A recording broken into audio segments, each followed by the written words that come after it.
Your credit score is the most important number in your financial life. It determines whether you can buy a house, what interest rate you pay on a car loan, whether a landlord rents you an apartment, and sometimes whether you get a job. And the number you see when you check it, the one Credit Karma has been showing you for years, may not even be the number your lender uses. There are over 60 versions of the FICO score alone. Lenders choose which one to pull. You have no idea which one they use until the moment they deny you. The score on your phone could be 100 points higher than the score that just killed your mortgage application, and both are technically correct. This is the system that controls access to housing, transportation, and financial opportunity for hundreds of millions of Americans. It was designed in 1959, and in 2026, it is finally, visibly, starting to break. This episode is about what is replacing it, what that means for your wallet, and why the 32 million Americans with no usable credit score at all may soon have more options than anyone who has been playing the old game. Start with the fundamental design problem, because it explains everything downstream. A traditional credit score is a snapshot, a single moment in time, taken from your loan repayment history. Pay your credit cards, your car loan, your mortgage on time, and your score rises. Miss one payment and it craters. That is essentially the whole system, built on the theory that past borrowing behavior predicts future borrowing behavior. But here is what the model ignores.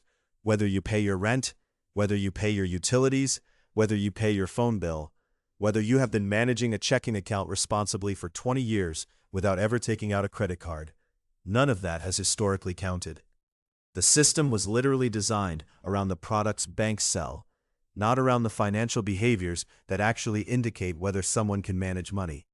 A person who has rented on time for a decade, kept savings, and avoided debt entirely, the exact financial behaviors we would want to reward, often has a thin credit file or no score at all. 32 million Americans fall into that category, not because they are irresponsible with money, because the system was built for a different era and has barely changed since. Here is the version of this story that should make you genuinely angry. You probably check your credit score on Credit Karma or a similar free app. That score is a VantageScore, not a FICO score. Most lenders use FICO, so the score you have been obsessively tracking and optimizing may be a completely different number from the one that actually determines your loan application. And when you apply for a mortgage, it gets more absurd. There are multiple FICO versions that lenders can use, and they pick based on what each credit bureau provides. You might have a 750 on the version you see, and a 680 on the version the mortgage underwriter pulls. Nobody tells you which version they use. The system is, by design, opaque to the people it controls. The banks and lenders know your score. You know a score. They are rarely the same score. The mortgage market is where the old system is cracking most visibly, and the timing is significant. In April 2026, regulators announced that mortgage lenders selling to Fannie Mae and Freddie Mac, which means most home loans in America, are now permitted to use a competing model called VantageScore 4.0 instead of the classic FICO. This is the first time in decades that anything other than FICO has been allowed in conventional mortgage underwriting. The change is not cosmetic. VantageScore 4.0 can generate a score with as little as 1 month of credit history, compared to FICO's 6-month minimum. It considers rent payments, utility bills, and telecom payments when they are reported to credit bureaus, data that the classic model has always ignored. It uses a single scoring model across all 3 credit bureaus, instead of producing different scores at different bureaus for the same person. Industry estimates put the number of Americans who would benefit from the expanded model at roughly 5 million prospective homebuyers who currently cannot qualify under the old system. The old rule that you need a 620 credit score to buy a house is fading. It was never a law. It was a convention built around a single product. Now layer in what artificial intelligence is doing to the problem, because this is where this series connects. An AI lending company analyzed 2,500 variables for each borrower. Things like cash flow patterns, income trajectory, spending volatility, bill payment consistency, rather than just their loan repayment history. Their most recent full fiscal year produced $11 billion in loan originations, up 86%, revenue of $1 billion, up 64%, and for the first time, a profit, compared to a loss of $129 million the year before. The performance claims are specific and audited by external parties. 44% more approvals at the same default rate, 36% lower interest rates for borrowers, and up to 75% fewer defaults at the same approval rate. 91% of loans fully automated. The old score predicted who had borrowed before. The new models predict who can repay, and the gap between those two things turns out to be enormous. Some of the riskiest borrowers in the old system are among the most reliable in the new one. Some of the safest-looking FICO scores belong to people who are already over-leveraged. What the AI lenders discovered when they looked at 2,500 variables instead of 5 is that creditworthiness has almost nothing to do with whether you have borrowed money before. It has everything to do with whether your income exceeds your expenses, whether that gap is stable or shrinking, and whether your financial behavior under stress looks like someone who manages scarcity or someone who panics into more debt.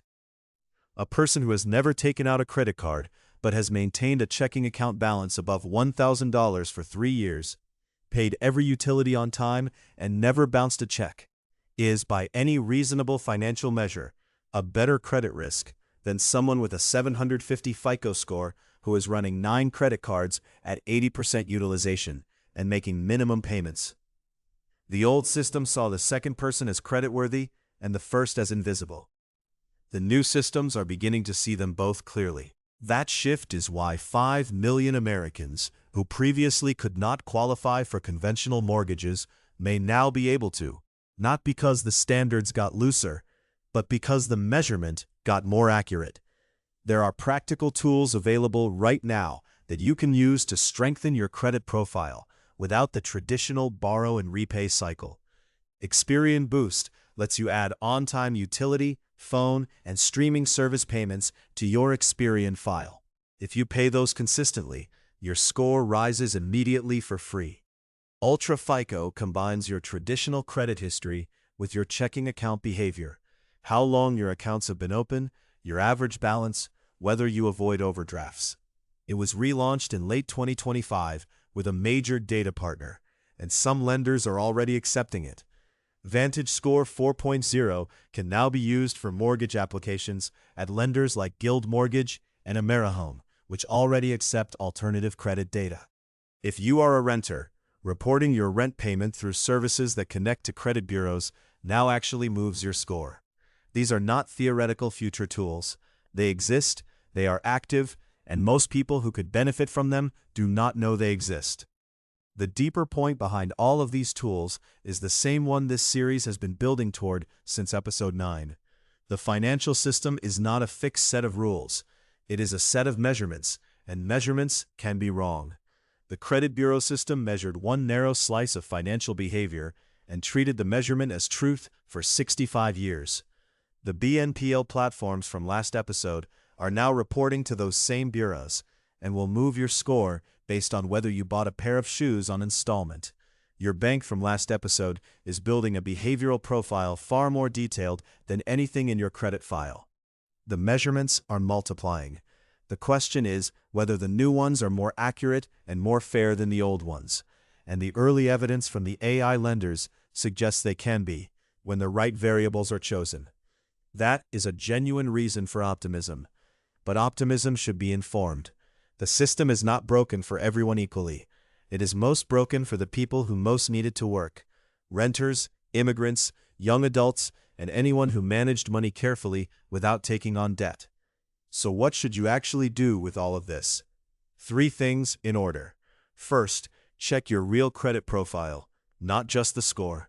Go to annualcreditreport.com and pull your full reports from all 3 bureaus for free. Look at what is actually on file. Which accounts, which payment histories, which inquiries. The score is a summary. The report is the source.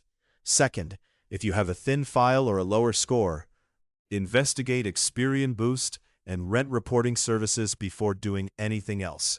They cost nothing and can move your score within days using payments you are already making. Third, if you are planning a major credit application in the next 6 to 12 months, ask the specific lender which scoring model they use and which bureau they pull from. The question exists to be asked. Most people never ask it and instead optimize for the wrong score. The system rewards the informed. Next time, the fees hiding inside your retirement account and the math on what they actually cost you over a lifetime.